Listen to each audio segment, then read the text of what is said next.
I made it. Like a lot of you played on Jimmy Kimmel. A lot of my thing is about trying to without again, I get into trouble sometimes when I talk this way because people interpret it as me saying that music doesn't have financial value or that people shouldn't follow their dreams or whatever. But I 100% made it. Like, yeah, I did play on Jimmy Kimmel. I had a Triple J show. Like I've worked on these video games that were really successful. Like more than 0 people give a shit about my music when I release it.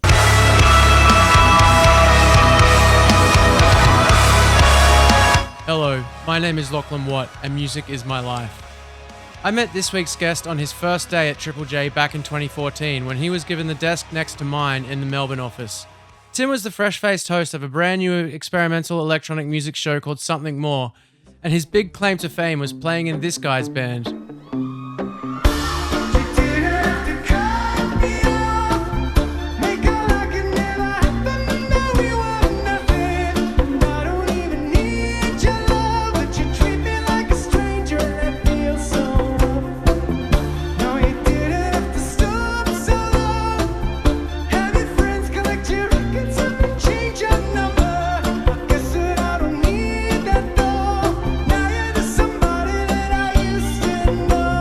But as I would slowly learn over the subsequent decade, Tim was much more than a guy from Gotye's band, an avid solo musician, a video game composer, record label owner, and just a passionate guy with a curious mind that I've consistently found compelling.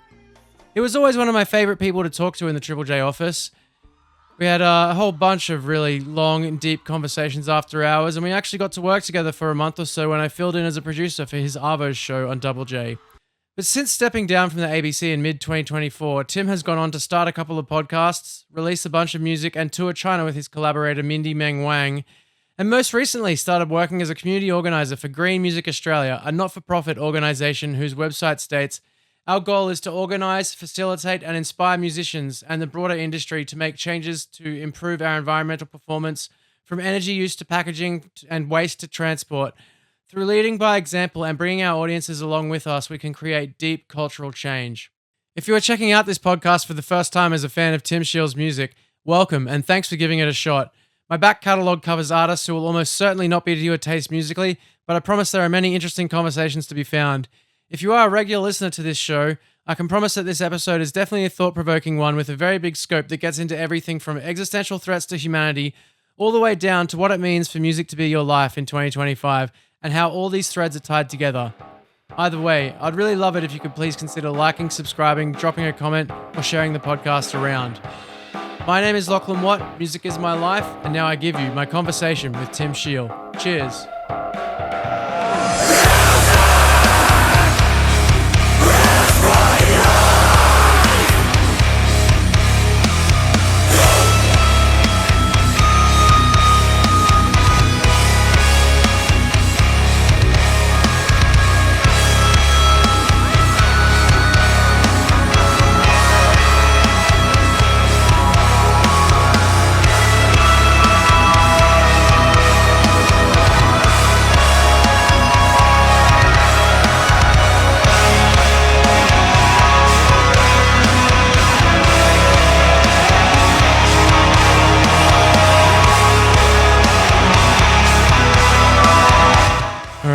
Tim, how are we doing today? We're good. Awesome. Tell us about this space that we're in. Is this, are we doing it? Is this we're on? We're recording. I love it. We are in a building called the Meat Market, which is in North Melbourne on Murundjeri land. And the Meat Market, way back in the day, was a functioning butcher's market. We're not far from the Queen Victoria market in Melbourne, which many people know about. Back in the day, people would come here to get their slabs of meat. But then I think at some point in the maybe 40s or 50s, it closed down. It was just sitting around not being used for a decade or two. And then eventually, I think for a bit it was being used as a car park. Like just outside that door, there's a big cobblestone area where they would have set the market up back in the day. For a bit, I think it was a car park, and then eventually it got taken over as an art space. So now the old market space gets used for theatre shows, corporate events like Ginapalooza, the Gin Festival, things like that. Or, random stuff. I think Gang of Youths did their MTV Unplugged out there a couple of years ago. Yeah, it definitely looks very music video-y, like an old theatre. Yeah, except it's unfortunately quite expensive to hire out, so it doesn't get like used heaps for that kind of thing. But we're in my music studio, which is just sort of, it's actually a door that's right off the backstage area of that big open space. So this is where all your magic happens, so to speak. Sure. Yeah. Magic emails a lot of the time. But yeah, I've been lucky enough to be in this space for about 9 years. I took it over from Nick Murphy, who I think got sort of gently kicked out of the space because he'd moved to New York and wasn't really using it to make records anymore. But the Chet Faker Built on Glass album was written and recorded here. And there's a bunch of there's promo photos from that Chet Faker era, which were taken in here, which it always makes me laugh when I see them because it feels like he's in my studio for some reason. Yeah. But it was his. Yeah. So how has life been post ABC? It's been over a year since you left now, right? Yes. It's been really good. Yeah. How are you going? Yeah, pretty good, man. Yeah. It's funny. I think perhaps definitely more than anyone else at the ABC. I think I spoke to you more over the years about our shared kind of feelings of looking towards the future and feeling like maybe we were eyeing an exit for a few years there. And I felt quite a sense of relief for you when you announced that you were leaving. Yeah, thanks. I think definitely internally everybody maybe even knew a bit before I did that I was going or that I was ready to go. But yeah, it felt really good. Like I'm really happy with how it wrapped up at Double J. Like those last few weeks were really special, and the connection from the listeners and from all my colleagues. But yeah, I'd been thinking about leaving for a while, and when I made the decision to go, I was so relieved. And yeah, life's been kind of different since in such a good way. So yeah, 100% the right choice. Yeah, but yeah, so, I don't regret my time there, but I'm really glad to have moved on. Yeah, a fantastic place to work. But after you were there for a decade as well, right? Yeah. So we're both around the same amount of time spent there. Yeah, I think you'd been there just a couple of years when I started. Yeah. And I started just doing the weekly show for Double J, which turned into a Triple J show weekly for ages. Something more, yeah. So that was on the Sunday nights. But then for the last 6 years I was there, I was also doing Double J's afternoon show, which was 4 days a week. Yeah. And is that kind of what ground you down eventually, just having to do it every single day almost? I mean, it's probably part of it. I think that daily radio thing, I think for the majority of people are probably only meant to do it for a few years because it's a weird job. Like I'm really grateful to have done it and I really enjoyed it, or enjoyed most of it, enjoyed it less towards the end, and that was part of why I was leaving. But I think 3 hours a day in a room on your own pretending to talk to people, I mean, not pretending, but talking to people who aren't in the same room as you, one-way communication. It's quite a strange thing to do, and I think it does warp you a bit.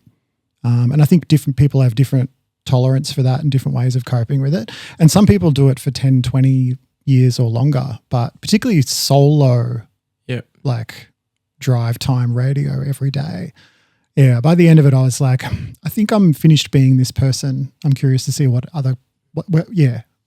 skills come back, or what things what reverts once this is not in my life anymore. Yeah, you did miss it though pretty soon after you started podcasting. So I guess it's kind of like a slowly pulling the Band-Aid off. I love radio.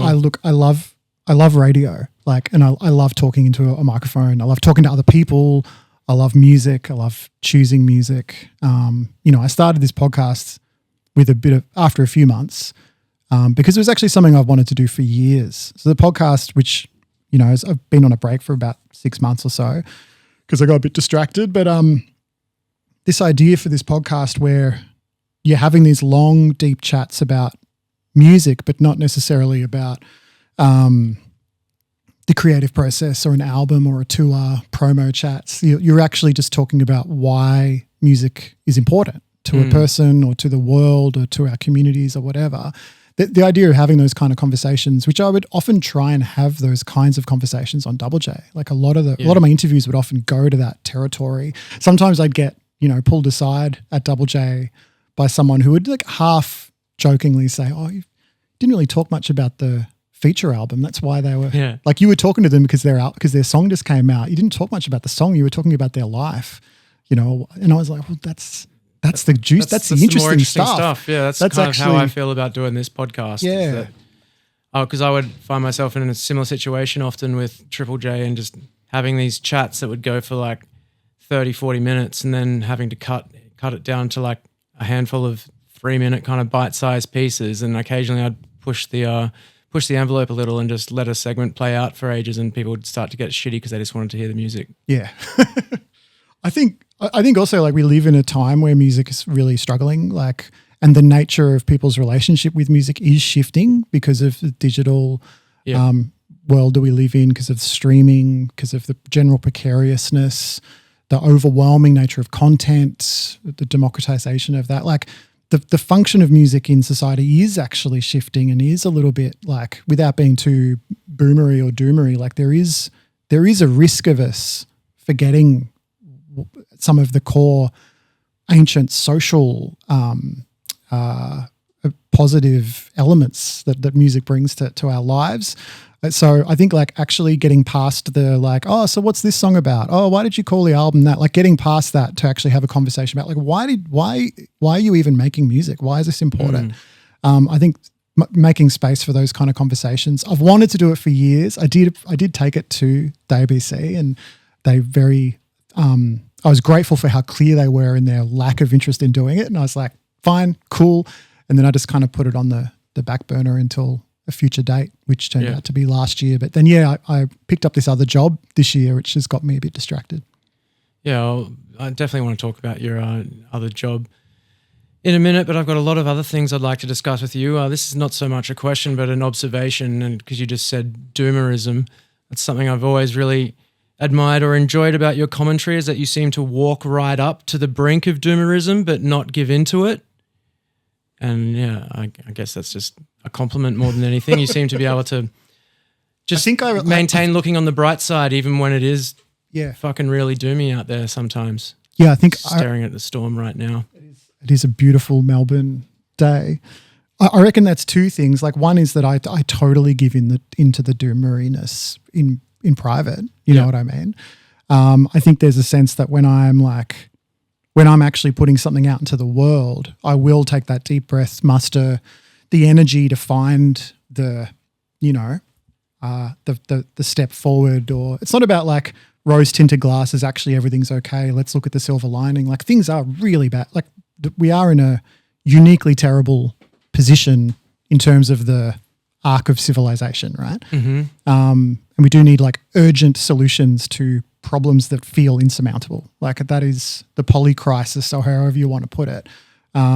That's, to me at least, through my kind of own journey of learning and still listening and learning, that feels like indisputable now. And there's this general anxiety in the world because more and more people are realizing it, I think. But I think once you go through that process of realizing that's where we're at as a species, or however you want to put it, then your choice is simplistically between nihilism and action. There's a Bob Brown quote, environmental campaigner from Tassie, the legendary Bob Brown, where he says, I might be getting the words wrong, but he basically says, don't get depressed, get active. And I know that in my life, like I've lived with depression like my whole adult life. And so I'm not really like bipolar. I'm kind of like depressed or active, like that quote means a lot to me because I tend to, in terms of my response to how dark the world is, just oscillate between those two things. So it might just be that you catch me when I'm on a microphone. And that's, generally, and, to be completely honest, that's also why I am drawn to being on the microphone, making podcasts, running events, being on the radio. Part of it is because I know that if I'm in that space, it's going to switch on that, like, the positive button. Let's do something about this kind of energy. Whereas if I'm on my own, I'm going to sink into that, like, what's the point? Yeah. I'm here on my own. What can I do as one person? Fuck it, Yeah. So, So I guess that all ties in very strongly to your new job. If you'd like to tell us about that. Yes, I can. So I work at Green Music Australia, which is a non-for-profit, like a charity, that it's essentially a music and climate charity. So Green Music Australia has been around for about 10 years. And on the one hand, there's a lot of behind the scenes, like back of house, greening the music sector work that the organisation has done. So that's like working with festivals to get their waste figured out, or to get their to figure out energy solutions or whatever the sustainable policies might be for a festival or for a venue or for a merch company or for like an artist who's got a major touring run. Like it's doing a lot of research and providing resources and a lot of like one-on-one consulting and advocacy and lobbying and all that stuff. But the other part of what Green Music Australia does, because every industry in the world is greening or needs to be greened, like architecture or medicine or media or whatever it might be, you'll find non-for-profits and charities aligned with all these different industries that are trying to make them go green. But what's unique with music is that, musicians and, bands or whatever, like they actually play a role in society of being these kind of message bringers and truth tellers, trusted voices, influencers, like however you want to put it. So there's actually this other role that Green Music Australia plays where it can, in terms of trying to help musicians step into that messaging or that leadership, and also crucially how to plug these musicians and artists and passionate people about climate into each other so they can start working in like collective action, working as community.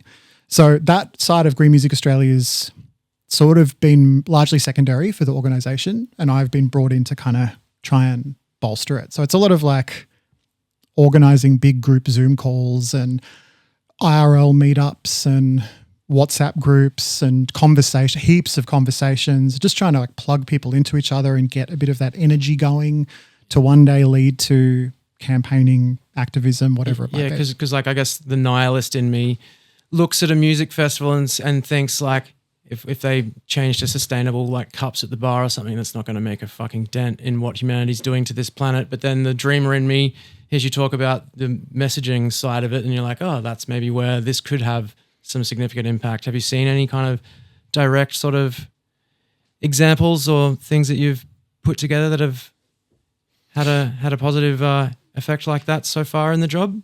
I don't know about direct examples, but I reckon because I know that feeling of like, oh, why bother do this? Because it's only going to, like, that's only 0.0001% of a difference in terms of emissions. And like, there's a lot of, some people call it whataboutism in the climate movement, where it's just like, yeah, okay, well, we can fix that, but what about that? Like, what about the airplanes in the sky? Or what about the big coal plant? Or I think it's just it can be a bit of a narrow vision of change if everyone's waiting for the big change to get made in order to make a small difference. I like this idea of I never remember their name, but there's this civil rights activist from the States who came up with this concept of the human signpost, and that actually a lot of people in their communities and in their families and their social circles, they act even unconsciously as these human signposts. So which is to say that they lead by example. So they maybe they take the courage of their convictions and they make one simple choice, one simple change, and it affects just a handful of people around them. And that might seem like nothing, but actually it's everything. If everybody does that and it cascades, that's how true social change takes place. And it can be hard to believe in that, but we don't have a lot of option to believe in anything else because of, the intense control that billionaires and capitalist systems and all these things have in our lives. All we've really got actually is that one-to-one connection. But also on music festivals in particular, and you could say this, I think, about music in general, but this might sound idealistic, but I reckon a lot of people go to music festivals to have a transformation experience, like not every time. It's not like every time you go to a festival, it's going to be Burning Man and you're going to be, completely a new person at the end of it. But generally in the scope of people's lives, when they're rocking up somewhere to lose their minds to a few bands or get shit-faced or whatever it might be, underlying psychologically, that's often because they're looking for transformation. So actually at a music festival, punters are often primed to be open to new ideas, if that makes sense. Yep. So I think actually, even though it might not seem like a music festival saying, hey, look, we've organised our bins differently, or we're doing this, or hey, everyone clean up your shit at the campground before you go home. Like it might seem like not much, but it might actually, those messages might really land in that situation because people are there and they're ready to change. They're open to change. So yeah, I think and they might take that home and it'll affect how they look at everything else in their lives, and then it spreads from there. They take it back to their workplace or to their family or to their friends, and it might not be that they, oh wow, the festival did their waste that way, so I'm going to go home and do it. It's not that. It's more just like they've inched slightly further towards being maybe a bit more in relationship with nature or with the land or whatever it might be. So it's like you're not going to be able to make massive sweeping changes, but if you can influence enough people to make a few small changes, and that then keeps carrying on and influencing others, and that might actually help the situation in the long run. That's the idea. And you kind of do it all at once because we also want those big sweeping changes. Like we want legislation and regulation, and we want it, there are a lot of things that can only happen when people who have their hands on the levers of power choose to pull the lever. But one of the only ways that we have of getting that to happen is social license, which is being able to demonstrate like, hey, 80% of Australians want climate action. Like 80% of Australians want the government to do more. So like that is a stat that's real, but it's also a stat that is very persuasive to a politician, for example, who wants to get reelected. Yeah. So there is actually a connection between that like grassroots community building, one person at a time, getting everyone on board, and the major, the decision makers who pull the levers. Again, an idealistic way of looking at it because there is also plenty of evidence in the world of leaders just doing whatever the fuck they want and not giving a shit what most people want. But we're not quite there in Australia yet, which is good. It's awesome that you've been able to, I guess, find something positive to do in a new way with your passion that isn't just being an entertainer like you were for the last however many years. Entertainer is a good word for it. I don't know how entertaining I was, but my my knowledge of your musical, I guess, career outside of radio is fairly limited. It's not within my scope, but I knew you as the guy from Gotye's band. Yeah. When you came to Triple J originally. So tell me about your history in music and your background with it and how you kind of got to, how it brought you through to where you are, as a sort of just give us the elevator pitch version. How long are you doing your podcast for? Well, you said you had to leave by 3, was it? Well, I've got to go pick the kids up eventually. But So yeah, let's have the condensed because this story is historically, it can get away from me. Yeah. Because I'm old. Okay. Well, basically it starts with me growing up in the late 80s, my parents listening to a lot of like soft rock around the house and just like FM radio.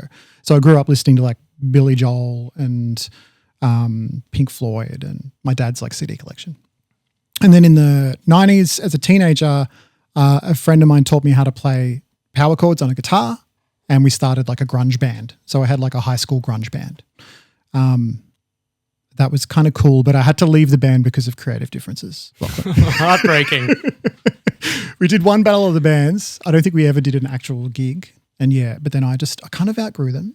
You know what I mean, Lachlan? Yeah. You had I was 17.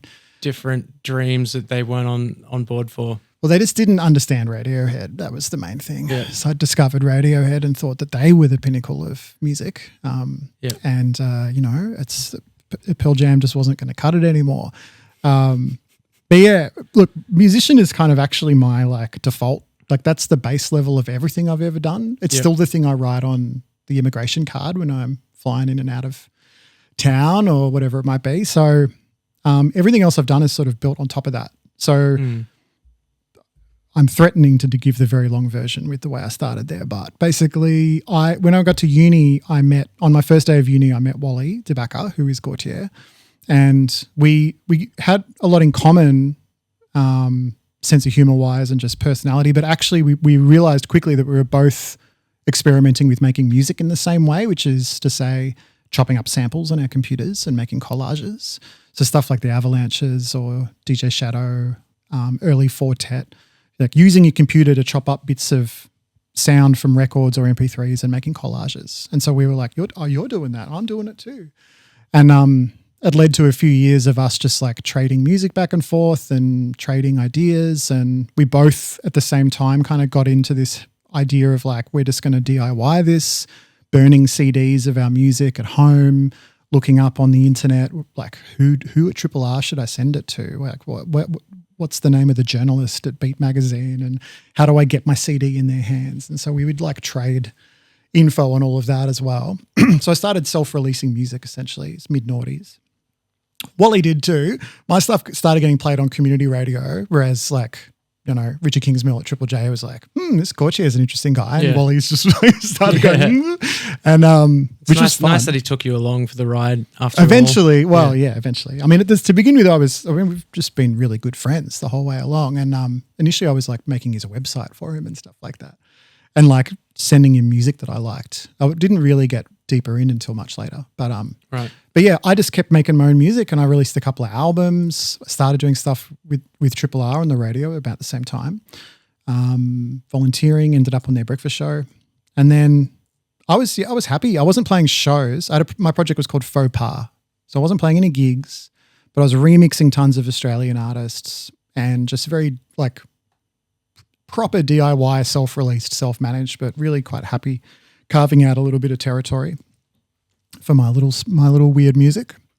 And then, I did the breakfast show for Triple R, Breakfasters, for about 6 months and hated it, and had like this sort of proto nervous breakdown thing where I was just like, oh my God, what just happened? You know, I thought I'd gotten like the job I'd always wanted, like daily radio, and it just completely fell apart on me. So I was just like completely rock bottom. Went to Wally's girlfriend's birthday party, and I knew that Wally was putting together a new band for Gotye. And I just sort of leaned over to him and I said like, you know how you're always asking me to join your band and I always say no? Like, I think if you ask me now, I might say yes. Because he'd always said like, Tim, come and be in the Gotye band. And I'd always been like, I don't know. It's just like, I'm not really a performer, and And I was like, fuck it. Yeah, but then I guess those opportunities don't come around more than once or twice in a lifetime. So I had had to go for it, right? Well, none of us had any idea what was going to happen, right? Right. You know, I was just like, hey, I'm free now. Do you want to ask me? And he was like, yeah, I'll ask you now. Do you want to be in the band? I was like, yep. So I was in the band, and then like we started playing shows as he started that album cycle. And then 6 months later, we're overseas and we're playing, like we're doing like Saturday Night Live and shit like that. So we had this amazing, somebody that I used to know just blew up, and we all just strapped on and went along for the ride. So it was a fun couple of years. It was quite a while ago now. And then after all of that wrapped up, I came back, started doing stuff for Triple R again, started making my own music again. And then, Double J reached out and said, Megan Loader from Double J reached out. So you got headhunted. Well, not headhunted, but like basically Megan Loader, who was essentially the creator of Double J, just reached out and said, I always loved what you did at Triple R. Would you come and do an electronic show for this new station that we're starting? And I, like in the back of my mind, I was like, no, like, I was never a big fan of Triple J.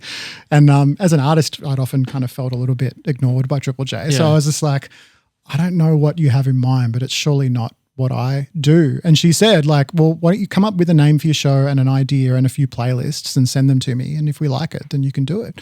So I did that. And she was like, this is exactly it. Just come and do this. And I was like, so you just want me to come and do whatever I want. Tim's weird music hour. She was like, that's exactly what we want. I was like, oh, okay, I'll do that. That's fine. Which led to like 10 years at the ABC, the thing that I would not have expected beforehand. But yeah, and then in terms of music since then, it's been like, obviously I haven't been on Jimmy Kimmel again, but I have been doing a lot. I got involved in video games, and so I was going to ask how you got involved in video game music. Yeah, that was a couple of years after Gotye, And it was honestly just that I watched this great documentary called Indie Game the Movie. That's what it's called. And it was about these 3 indie game developers making projects in their bedrooms that kind of had this crazy success. And it was just this really interesting story of these like creative, weird, nerdy people making cool games. And I've always been a gamer, but I don't think I had really realized that there was this like indie gaming renaissance happening in the 2010s until I saw that documentary. I was like, holy shit. Like I've always been attracted to like DIY or indie music as a thing that does exist in games. I had no idea like that was a movement, and it was having a real energy. So that the next morning after watching it, I jumped on my Facebook, of course, and was like, hey, do I know anyone who knows anyone who makes games? So I was just had this feeling, like this gut feeling of like, that might be a thing I should be doing. Mm. And yeah, long story short, eventually someone did know someone who introduced me to some developers working on this great game. They liked what I was doing, and that led to I only worked on 3 games over a bunch of years, but was really careful about the games I chose and had really good experiences each time, and really special games actually that connected with a lot of people all around the world, which was really fun. What was the first game you did? First game was called Duet. It was like a mobile arcade game, but which now when you say that out loud, you just think of all of the most horrible versions of that. But it was actually quite an artistic, beautiful arcade game for mobile. And mostly like often games like that just have a 30-second loop that just loops over and over and over, and eventually you turn it off because you're just like, fuck, I can't stand this music anymore. I just want to play the game. But I pitched to them that I'd make a whole album of techno, essentially. And they were like, cool. Like their only reference for me was Aphex Twin. I remember having a meeting with them and they were like, James, one of the developers, just kind of looked at me up and down. He was like, yeah, I don't know if you would have heard of this guy, but I kind of like this Aphex Twin. Do you reckon you could do something like that? And I was like, well, no, like he's one of the most amazing figures in the history of electronic music, but I think I know what you mean. Yeah, I can go for the vibe. Yeah, I think that helps me. And then I went home after that meeting actually and like got half the soundtrack finished in one afternoon. I was just like in a zone with it. It must be a very different approach making music for a video game as opposed to just making music for your own expression, right? Or is it kind of pretty similar for you? For me, it's very similar, but that's not everyone's approach to it. You know, like there's an art to being a video game composer, like being a professional, similar to being a professional film composer, where if you choose to make that your life, then it's probably less going to be you sit down to make music you like and more you executing on a brief. Yeah. Whereas I realized pretty early, years earlier than that as a musician, that writing to a brief is not my strength. That like, because I have such a personal relationship with music, and like all of the music I've ever made has just come out of me, like out of my tastes and my physical and visceral reaction to a sound and my own internal logic of like, okay, well, if that happens there, then the next thing that should happen is this. Like those decisions just come out of me. They're not ever me like trying to tick a box somewhere other than just I feel good about it. So I think I went into games and like some of the other commission type projects I've worked on, always with this like understanding with my collaborators, like I'm going to do my thing, like, and I'm going to make it work for this project because we're all working together, but I only know how to do my thing. So Is that okay? So I've been really lucky in that sense, in that in some ways, yeah. So I've ended up with Duet in particular because the game, it's a mobile game, so it kept getting expansions and extra levels. So I got to return to it 3 separate times over 10 years, even just last year. All the DLC. Last year, yeah, all the DLC, all the extra songs. And it's been such a joy for me every time because it feels like I'm just making, it's just music for me. It's not like, oh, okay, I better make more video game stuff. I'm just like, no, it's just more Tim Shiel, whatever that is. So, yeah. I think coming at it from like the perspective of being a primarily electronic musician and someone who operates in the video game world, you've shared a lot of thoughts about AI and music on your Instagram story and stuff lately, and I'm just curious to know, coming from those two perspectives, what your first exposure to AI's involvement in music was. first exposure? Well, you can get into a lot of complicated definition conversations, which we'll just avoid. Yeah. But I was, without being a total like asshole hipster about it, I was probably tracking it a bit earlier than most people. That's what I assume. Yeah. And I don't know when it would have been, but I remember doing an AI special for something more actually on Triple J. Right. And that was after a year or two of being in the weeds, following some of the real kind of edgy artists and researchers that were experimenting with creative AI. And the things that stick out are Holly Herndon, who's kind of in those years was quite a prominent experimental figure and like a spokesperson for how to use AI in interesting ways. And she was already experimenting with voice models, like creating an artificial version of herself, which at the time, this is maybe 10 years ago. I feel like I've heard you talking about this. Maybe it was on a podcast, maybe it was on a radio show at some point. Yeah. But I've definitely heard you talking about that artist specifically somewhere before. And I remember also having a moment with this. There was another duo called DataBots who we would have talked about this. I know that name. Well, they set up, you would know about this because they set up, this is again years ago, they set up a 24-hour YouTube live stream that was AI generated metal. It was at the Archspire one. I know that there was one that was like trying to replicate this Canadian technical death metal band called Archspire. It was just like this constant stream. Yeah, of the see, I wouldn't have had like having ingested their discography and like spitting out. It sounds right because I wouldn't have known who Archspire was, so I would have just skipped over that part of the description and just been like, wow, okay, 24-hour auto-generated metal. I remember listening to it, and every now and then you'd hear a little segment where you'd be like, oh, that's actually kind of sick, but then for the most part, it would just kind of sound like a bit of a jumbled mess. Just kind of noise. Like at the time, the models weren't really sophisticated enough to properly get a sense of structure. Because when you're talking about like definitional, and we could get into the weeds with that or whatever, it's like because there's really like a bit of a distinction to be drawn right between just procedural stuff and like true AI generation. Like there's different levels to this and what can actually be considered AI. Yeah. Right? I mean, to some degree, I think a lot of the AI that we are now using is just the same AI as back then. It's just supercharged. It's just like I remember fancier, more expensive automation.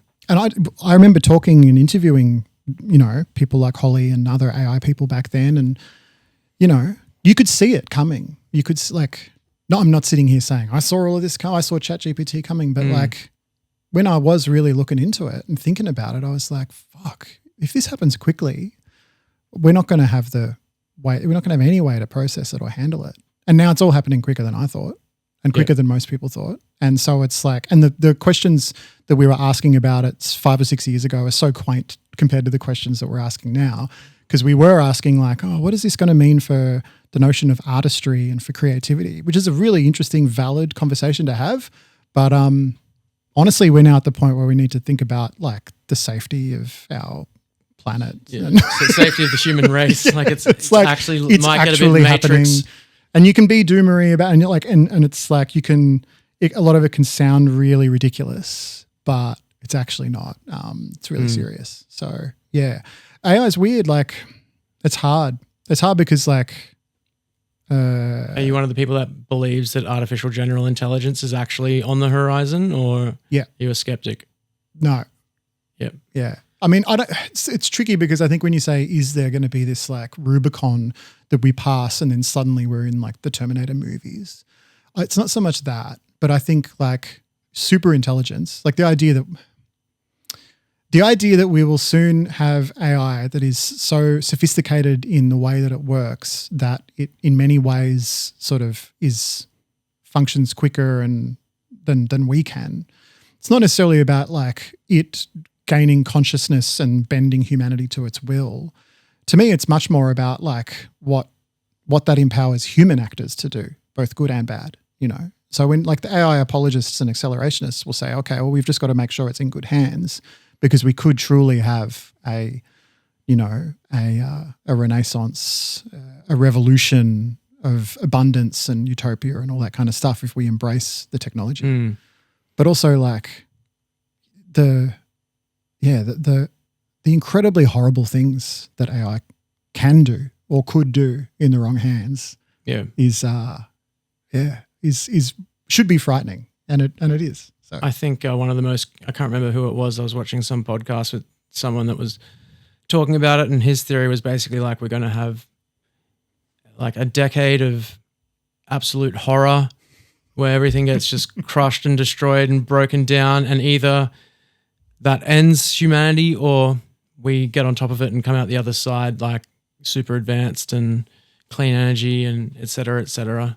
I found that a compelling idea. I don't know. I think But everyone's yeah, just who got, knows? everyone's got their, like, everyone's got, you can basically take any position, like, and it just reflects what your core, Yeah, what you or think, you want, or what you think's cool. or what you think is interesting, or, you know, like, it's hard to actually say what's going to Yeah, play out. so And what often gets missing with the AI thing is the climate conversation. Like, you know, like, yeah, we should be talking about the radical change that could happen as AI, you know, really gets employed or deployed into our lives. But that's not, well, none of that is actually stopping the crisis we already had. Yeah. So I've heard a lot of yeah. differing views on just the climate angle with the AI, and people talking about how much water it uses and how it's wasteful and energy and this and that. And then I hear people talking about how a lot of the AI data centers are using like crypto mining, like centers that were already using excess like renewable energy, and that the water is in a closed loop, so it's not going anywhere. So it's all a bit of negative hype with some of it. Yeah.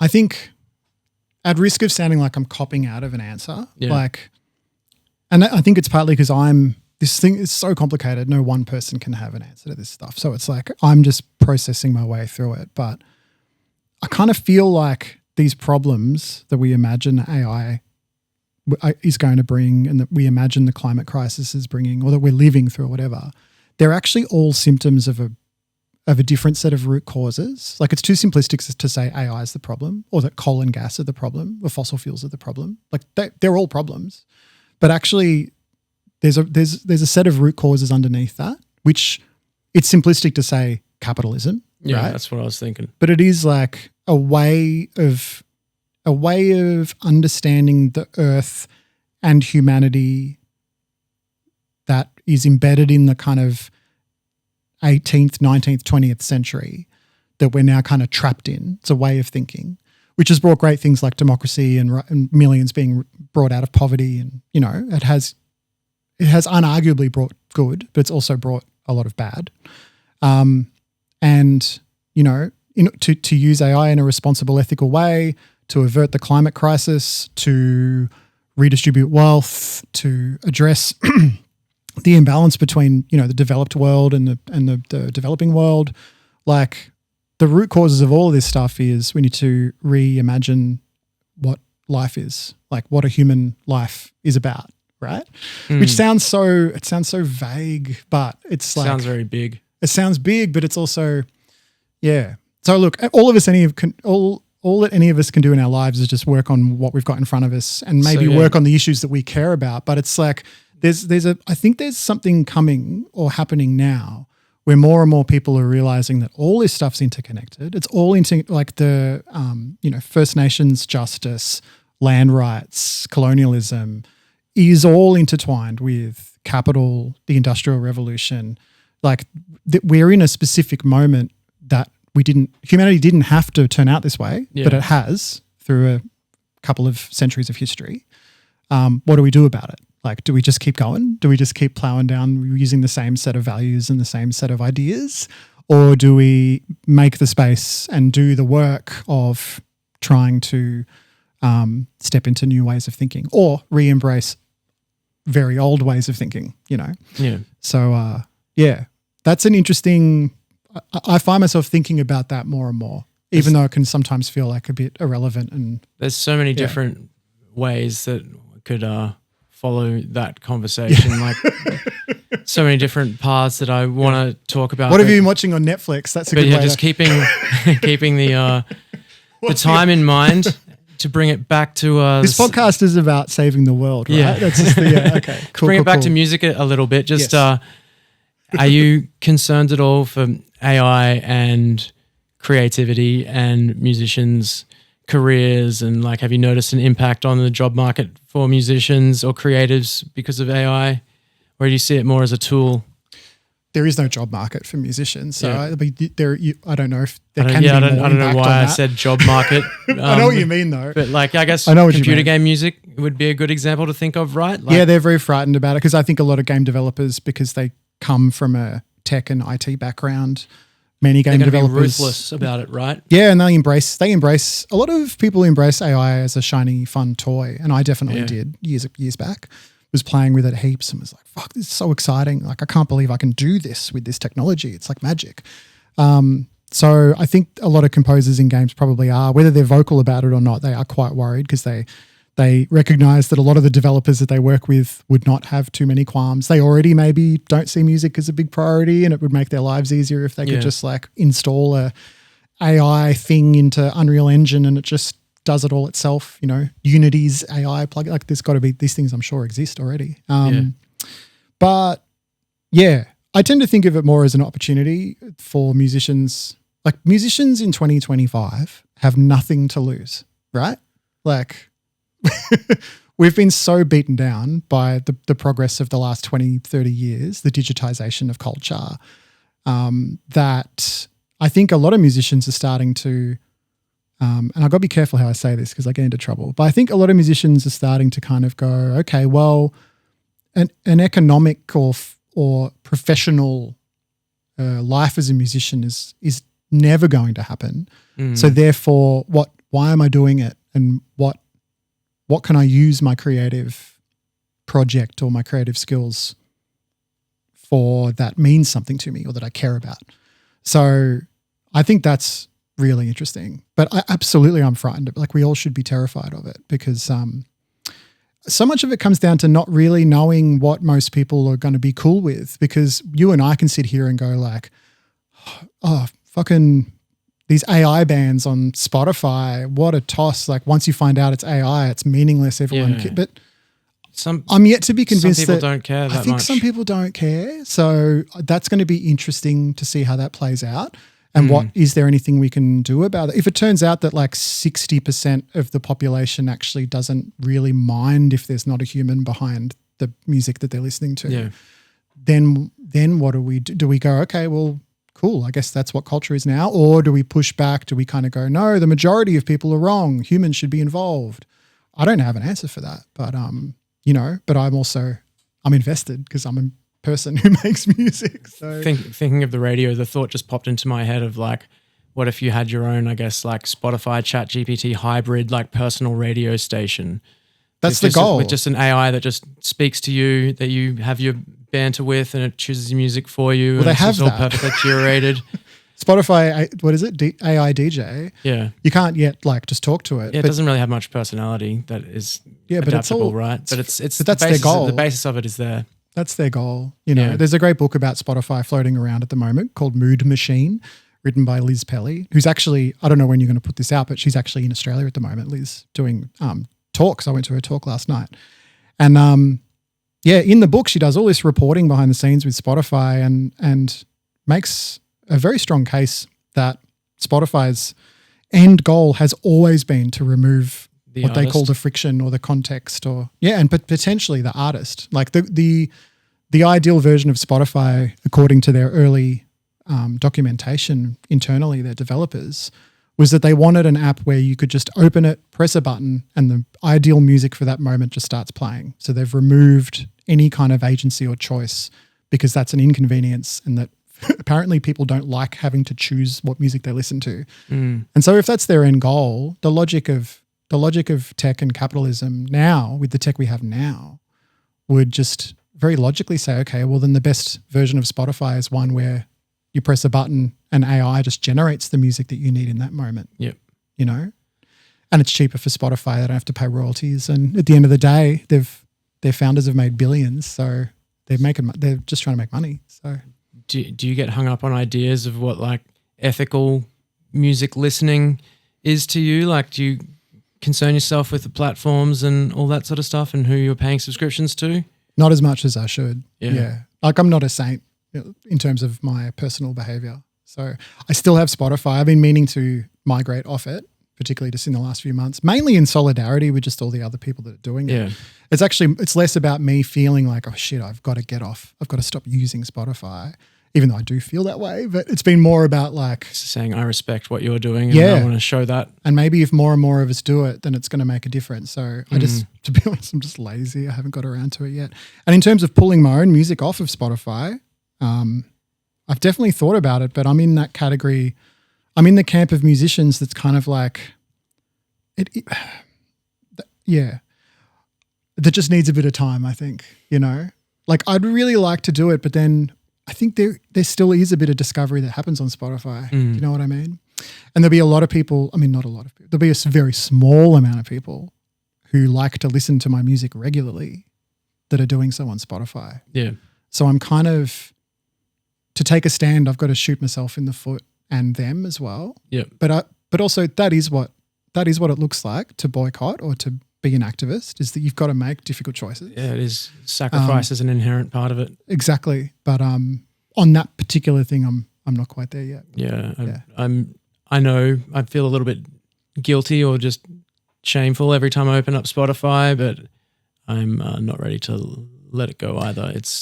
But I think you can be a user of the platform. Decade of my listening all wrapped up, like.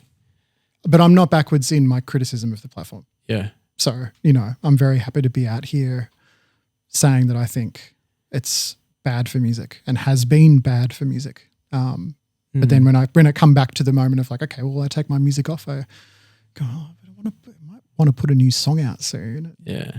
Might be good if some people heard about it on that platform. But I think honestly, that's just internally, I'm going through a process of eventually talking myself into. So you think you'll get there eventually? It's just gonna. Yeah, I think so. Maybe once a few more people have taken the leap. Yeah, but that's the thing. Hey, like maybe I can be one of the people. Yeah. That then someone else goes, oh shit, okay, maybe I can do it too. So, yeah, thank you for bringing it up. Thank you for someone's going to listen to your podcast. And in like 3 months from now or 2 years from now, is going to somehow find this on YouTube and watch it all the way to this point somehow. And then they're going to go check my Spotify account to see if I'm still there. And if call you out. Yeah, they're going to be like, fuck this guy. Yeah, fucking poser. I love that. Bring it on. But let's talk about some of your more recent music. You've been collaborating with Mindy Meng. Yeah, Mindy Meng Wang. Yeah. It's been great. She's turned into one of my best mates. And Mindy she plays the guzheng, which is a ancient traditional Chinese instrument. It's basically a long harp, long standing harp that she plays with her nails. And it's a real traditional Chinese instrument. Like if you've ever heard any kind of traditional Chinese music, you've probably heard this instrument, would recognize it. And Mindy plays heaps around town, around Melbourne. She's lived in Australia for I think 8 or 9 years, and she has a bunch of collaborations with different people actually. So I'm just sort of lucky to be in her orbit. And we put out an EP a few years back with her playing her instrument and then me kind of building these like beats and electronic sounds around it. And yeah, people seem to really dig it. So we end up playing a bunch of festivals, and we've been really slack with releasing more music. And you just did a tour of China, right? Just came back from China a couple of weeks back. So was that your first time there? Yeah. How was the experience? It was so good. Like, yeah. I just really tried to not have any expectations, but just curiosity, I guess, because China is this place where you do, particularly if you're curious about politics, you do end up with a lot of half-baked ideas in your brain about what it might be like as a place. So how did your ideas match up to the reality of your experience?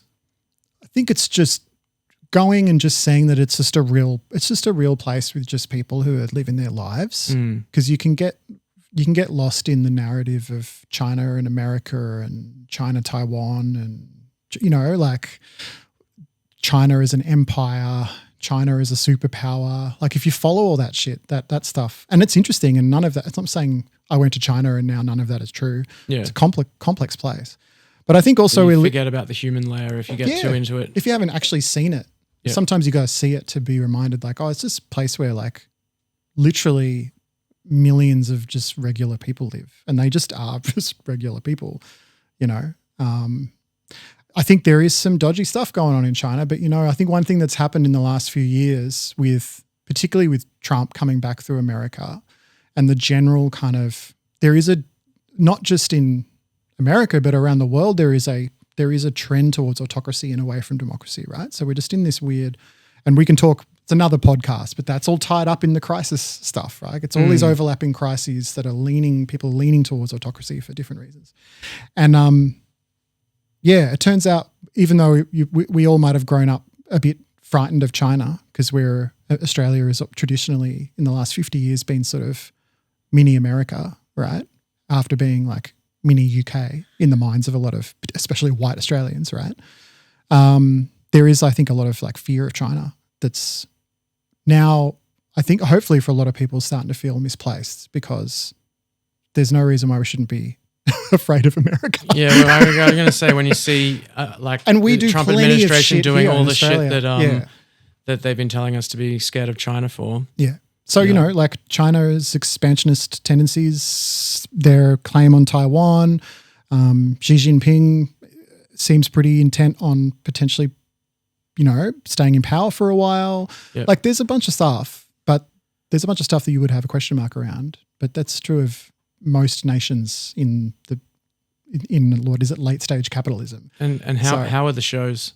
They look really cool. Does Mindy have like a bit of a profile over there, or is she just Not really. Yeah. Nah. So like that just was a local musician over there too? We were playing shows that she'd kind of hooked up through friends and stuff. Yep. So they were smaller, I guess, like DIY style shows, and that made them really fun. Yeah. And playing in like punk bars. And they were pretty gritty and I've noticed, I'm not sure if it's like a cultural thing or just like a population thing or maybe a bit of both, but I've noticed a number of sort of more niche styles of music seem to have been able to find a bit of life in China. It's also just huge. So there's space, like there's so many people that they're probably, if whatever weird kind of music there is probably someone who's discovered it, if not discovered it from some foreign source, they've found their own way there. Like there's all sorts of scenes that I'm sure we don't even know about taking place in the many, many cities and towns around China. So there's a post-rock band from Sydney that I'm quite close with, We Lost the Sea. They got big in China before they got big anywhere, and they'll go over and headline these like post-rock festivals over there, and they're just like this worshipped band, and then they'll come here and just play the same old clubs and bars as everybody else. And it's just insane. Yeah. So is that something that you and Mindy are going to keep pursuing, a touring lifestyle a little bit more, or is that just a little holiday? Well, we've both got kids, Yep. so I don't think we'll be like, we're trying to be like full-time touring anytime soon. But definitely intend to go back to China, hopefully like through Southeast Asia a little bit as well, and find some other countries and cities to visit. We went to England 2 years ago. We did like the Great Escape, which is a big music conference, like a showcase style conference in Brighton.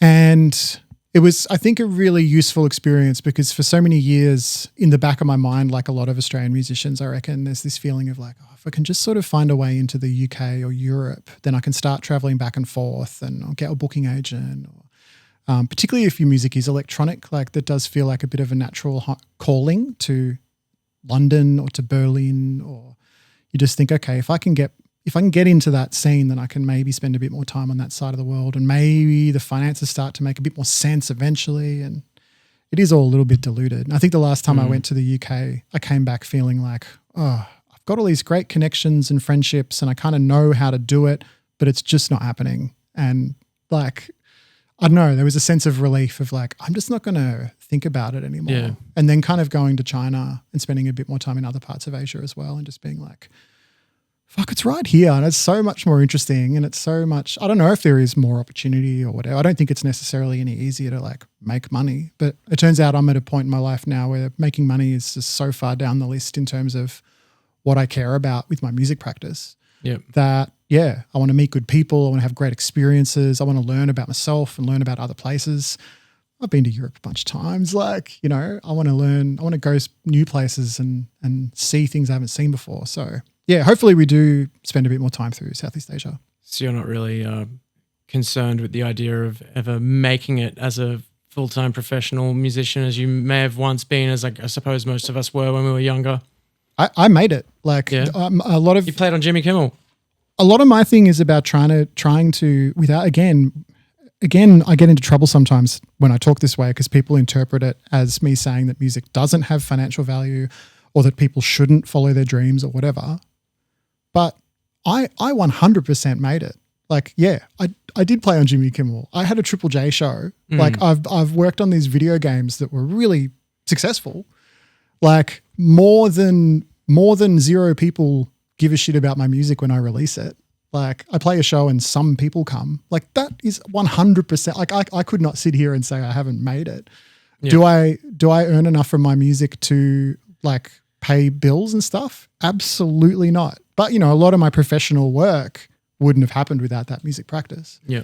But yeah, like I think people sometimes even now people imagine that there's all these there's thousands of Australian musicians that are just, what are they doing? They're just sitting around making music all day, 5 days a week. And it's just like, that list is like 50. It's not thousands. It's a very small amount. You know, you listen to Triple J, all the Australian music that gets played on that. Very few of those bands, like very few of the bands don't have other jobs. Yeah. Most of them have other jobs. Like even the ones you think are full-time musos usually aren't. So yeah, I think I've put a lot of energy over the years into trying to dispel myths around music and what a life in music actually looks like. Because I think still people in their teenage years are inevitably sometimes a little bit deluded. Do you think that still persists even post-pandemic? Because I thought that perhaps like pandemic might have crushed a lot of dreams of younger people thinking that they were going to step into this world, and it just kind of lockdowns and everything just kind of erased a whole generation of building that foundation, I think, in live music communities. Maybe. Yeah, live music in particular, hey. Yeah. Yeah. Yeah. I think going back to, this just broad awakening of people realizing how the world actually functions and where the power is, and that the life that you that you sort of by default end up leading doesn't have to be the life of a human being. I think all that stuff feeds into it a little bit, and so that the traditional narrative of success around music is probably being a bit undercut by people just waking up from the matrix a bit, right?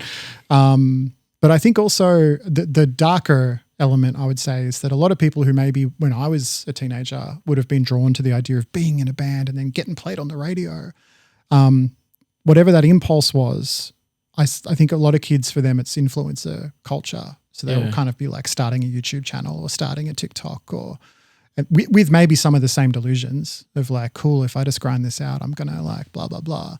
There is so much delusion in music, isn't there? Yeah.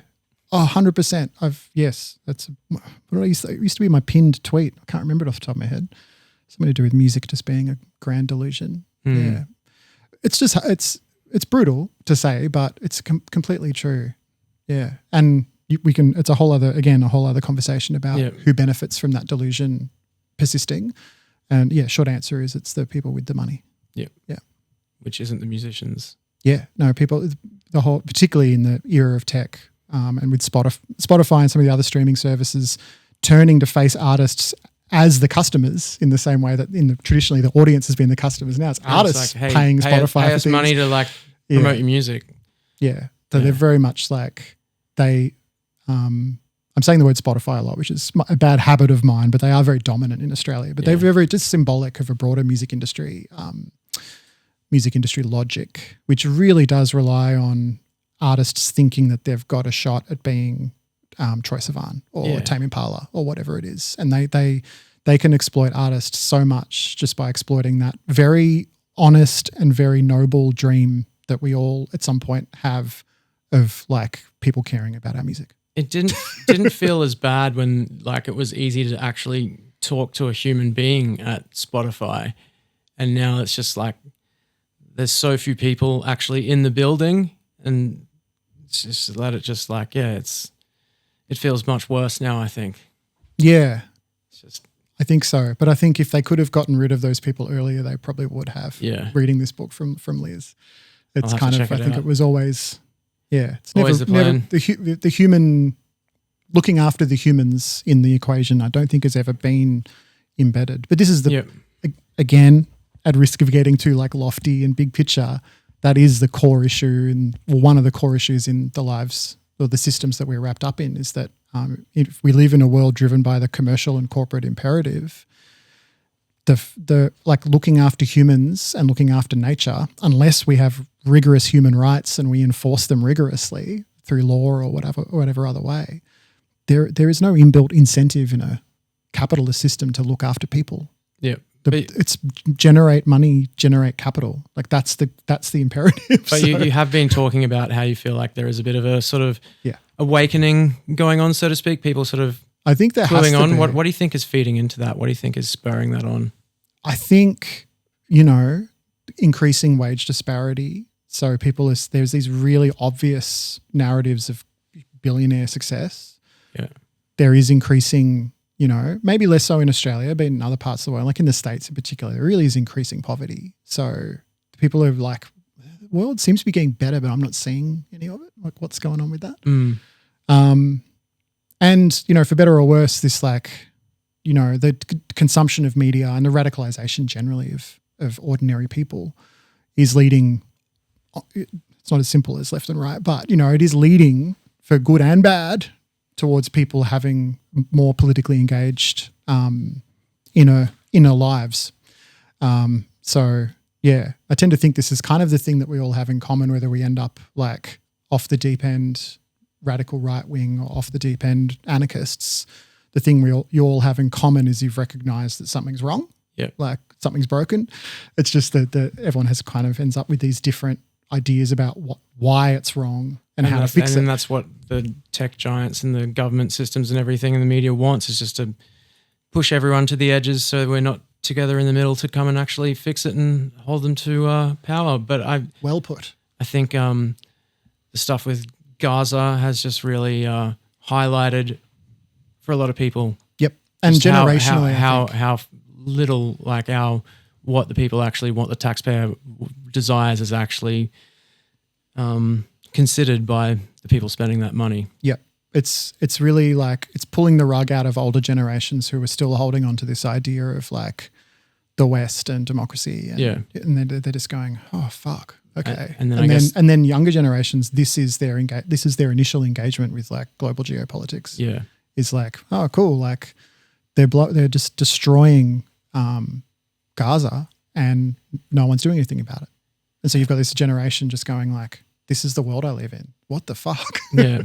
And where that leads them and what like, so where do they go? Where do they take that energy? That's going to be a very slow, painfully slow process, but I think it will lead to some very significant changes across the board as those generations rise to power, I suppose. Yeah, and I think an increase in like people power and organizing and solidarity and stuff, which again, like organizing at a community level is just a technology, and technology can be used for any kind of ideology. So, it might lead to a wave of people power and in this way. It could also lead to a wave of people power in this way, and navigating all of that together is like our kind of shared obligation as the human race, Lachlan.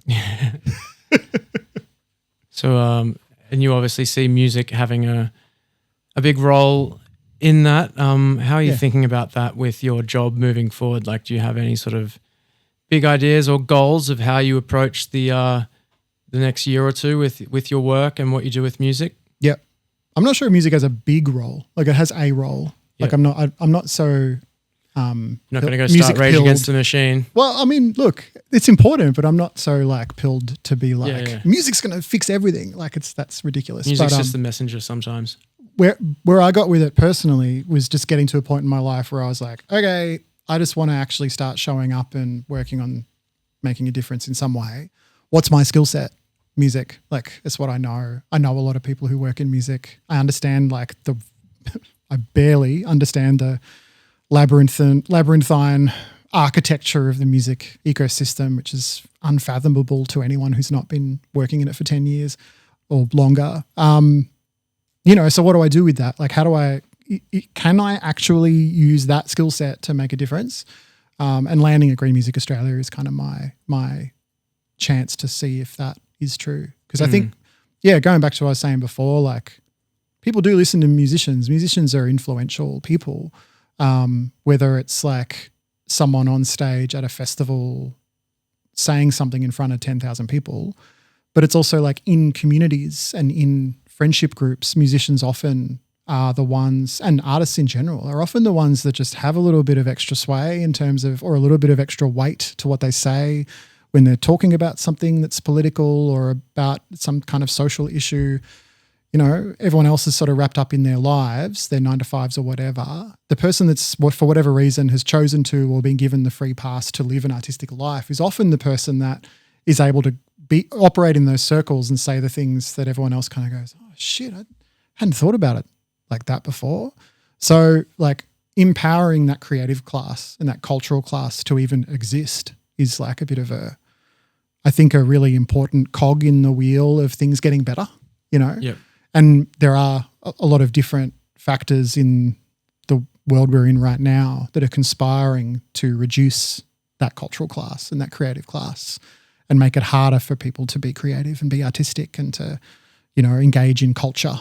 Yep. And there's a lot of trends all combining to just really reduce that down and down and down and down. And yeah, so I think that if we can re-amplify and re-energize that, it's part of the overall system of getting to a better place, like imagining better futures and then what do you think we can do to re-amplify, as you put it?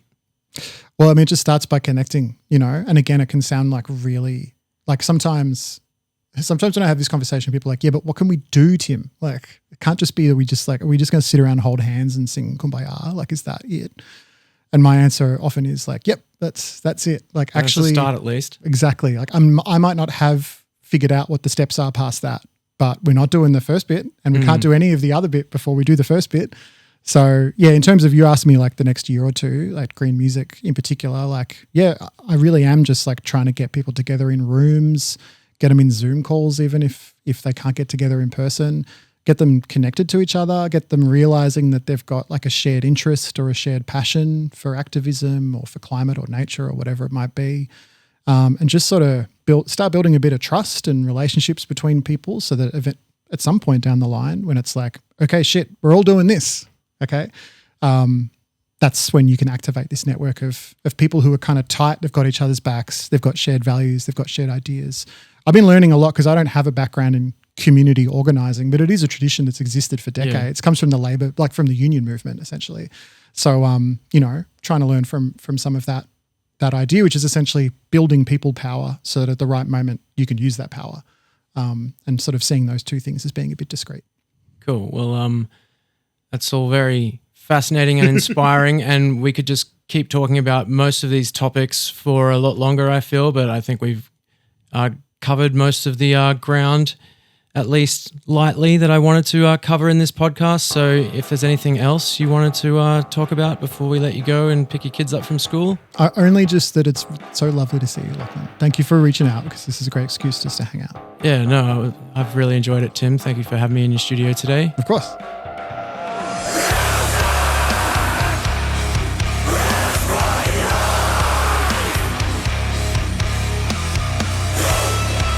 Thanks for listening to Music Is My Life. This podcast is self-produced by me, Lachlan Watt.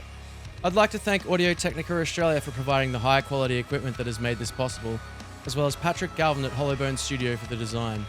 The killer theme music that you are currently hearing was written by the legends TJ Cowgill and Sam Saljuki. Catch you in the next episode.